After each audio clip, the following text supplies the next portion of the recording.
साल 2025 खत्म होने जा रहा है और 2 दिन बाद नए साल की शुरुआत हो जाएगी और इसका इंतजार केंद्रीय कर्मचारी भी बेसब्री से कर रहे हैं। और इसके पीछे का कारण है नया सैलरी स्ट्रक्चर, सैलरी में बढ़ोतरी। लेकिन कितनी होने वाली है, कब से होने वाली है, इस बात की पूरी जानकारी इस रिपोर्ट में आपको देंगी। नमस्कार, मैं हूं आपके साथ ममता तिवारी। आप देख रहे हैं न्यूज़ 18 का डिजिटल प्लेटफॉर्म। 1 जनवरी 2026 से देश में तमाम नियमों में बदलाव के साथ ही 8वां वेतन आयोग भी लागू हो सकता है और इसे लेकर केंद्रीय कर्मचारी और पेंशनर ये जानने के लिए उत्सुक हैं कि इसके लागू होने पर उनकी सैलरी में कितनी बढ़ोतरी होगी, कितना पैसा बढ़ेगा, उनके महंगाई भत्ते यानी डीए में क्या चेंजेस होने वाले हैं और बकाया एरियर का पेमेंट कब किया जाएगा। तो साल 2026 का आगाज केंद्रीय कर्मचारियों के लिए बड़ा बदलाव लेकर आने वाला है।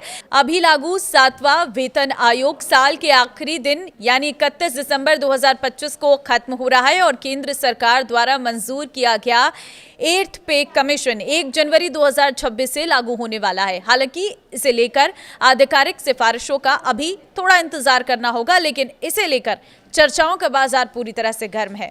लेकिन ध्यान रहे कि अंतिम रिपोर्ट जारी होने तक ये सभी आंकड़े अनुमानित हैं, लेकिन इनसे नया वेतन आयोग लागू होने के बाद तमाम मदों में होने वाले बदलाव का अंदाजा लगाया जा सकता है। अब बात करते हैं 8वां वेतन आयोग लागू होने के बाद कर्मचारियों की सैलरी में कितनी बढ़ोतरी देखने को मिल सकती है। हालांकि अभी तक इसको लेकर आधिकारिक तौर पर आंकड़ा नहीं आया है, लेकिन इसे लेकर कई शुरुआती अनुमान जारी किए जा चुके हैं। एक्सपर्ट्स के मुताबिक पिछले वेतन आयोगों और वर्तमान आर्थिक परिस्थितियों के आधार पर ये सभी अनुमान लगाए जा रहे हैं। 6th वेतन आयोग के लागू होने के बाद औसतन वेतन में करीब 40% की बढ़ोतरी हुई थी। वहीं 7वें वेतन आयोग ने 2.57 के फिटमेंट फैक्टर के आधार पर लगभग 23 से 25% की वृद्धि की थी। 8वें वेतन आयोग के लिए प्रारंभिक अनुमानों से पता चलता है कि वेतन में 20% से लेकर 35% तक का इजाफा देखने को मिल सकता है।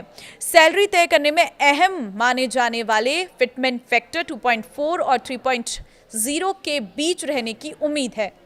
इससे खास तौर पर न्यूनतम और एंट्री लेवल पर सैलरी में अधिक वृद्धि हो सकती है। हालांकि एक्सपर्ट्स ये भी बताते हैं कि सिर्फ अनुमान है, गारंटी नहीं। कई आर्थिक और वित्तीय कारकों पर यह निर्भर करता है। डीए में दिख सकते हैं क्या बदलाव, वो मैं आपको बता देती हूँ। देखिए, सैलरी हाइक के बाद बात करें तो 8वां वेतन आयोग लागू होने के बाद कर्मचारी और पेंशनर्स के महंगाई भत्ते, महंगाई राहत, डीए-डीआर में बदलाव के बारे में तो बात करें कि महंगाई से कर्मचारियों को बचाने के लिए इस भत्ते में समय समय पर संशोधन किया जाता है। खासतौर पर साल में 2 बार जब कोई नया वेतन आयोग लागू होता है तो डीए को भी समायोजित कर मूल वेतन में शामिल कर दिया जाता है। तो 8th पे कमीशन के तहत एक्सपर्ट्स का मानना है कि डीए कैलकुलेशन को 2026 के आसपास के महंगाई स्तरों को ध्यान में रखते हुए पुनर्गठित किया जाएगा। इसका असर टेक होम सैलरी और भविष्य में डीए में होने वाली बढ़ोतरी दोनों पर दिख सकता है। तो बकाया एरियर का क्या होगा, ये आपके मन में सवाल होगा। जब भी कोई नया वेतन आयोग लागू होने पर बकाया राशि का भुगतान आमतौर पर पहले लागू पे कमीशन की तरह ही किया जाता है।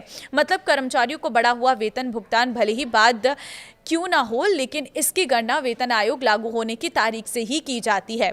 कब खातों में आ जाएगा बढ़ा हुआ पैसा, ये एक और सवाल है, क्योंकि क्या 8वां वेतन लागू होते ही बढ़ा हुआ पैसा खाते में आने लगेगा।